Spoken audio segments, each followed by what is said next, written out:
Pag-aaralan ng Department of Transportation ang pag-terminate ng kontrata ng Unified Grand Central Station na magkokonekta sana sa LRT-1, MRT-3 at MRT-7. Matagal na raw kasing natenga ang proyekto. Balitang hatid ni Joseph Moro. Ang MRT Line 3 na tinatahak ang kahabaan ng EDSA, LRT Line 1 na mula Quezon City at planong i-extend hanggang Cavite at ang ginagawang MRT 7 na aabot hanggang Bulacan. Lahat ng mga rutang yan magtatagpo sana sa planong Unified Grand Central Station sa North EDSA sa Quezon City na sinimulang itayo noong 2017.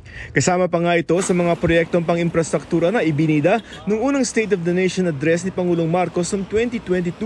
Nabanggit ulit ito ng Pangulo noong Nobyembre. Ukol sa Unified Grand Central Station sa Quezon City na magsisilbing terminal kung saan magtatagpo ang 4 na linya. Hangad ko na agarang nitong magkukumpleto. Base sa kontrata, 2021 pa dapat tapos ang proyekto pero nagpalit ng administrasyon at inabutan na nga ng COVID pandemic, hindi pa rin ito tapos. 2023, inanunsyo ng DOTR na matatapos ang proyekto sa ikalawang quarter ng taong yun. Pero 2025 na, nakatiwangwang pa rin ang malaking bahagi ng proyekto.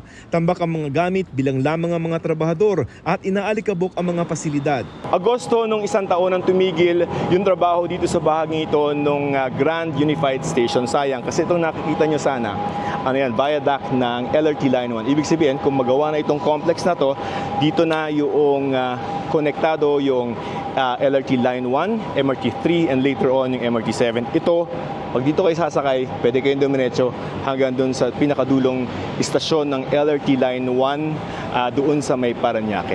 Nasaksihan ng GMA Integrated News ang biglaang pagpunta ni Transportation Secretary Vince Dizon sa proyekto. Nakakalungkot at nakaka-frustrate. Nakikita mo, nandito na siya, nakatenga lang, walang nangyayari. It's unacceptable na hirap na hirap yung mga kababayan natin.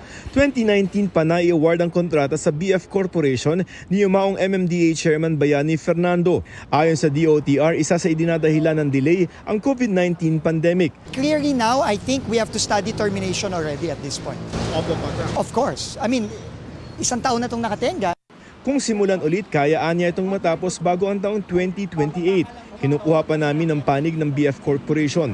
Kaugnay naman ang 7.3 billion peso rehabilitation ng EDSA bilang paghahanda sa pag-host ng Pilipinas sa ASEAN 2026. Hindi po magsasara ang EDSA busway kahit na rini-rehab ang EDSA.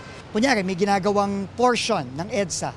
Meron pong portion na siguro gagabas, pero babalik din sa mga portion na hindi pa ginagawa o tapos na. Lalabas sila dahil po isasara natin yung regular na bus lane, pero mag-iiwan nga po tayo ng mga gaps o libay doon sa mga portions ng bus station po para naman safe din po yung ating mga riding public. Joseph Morong nagbabalita para sa GMA Integrated News.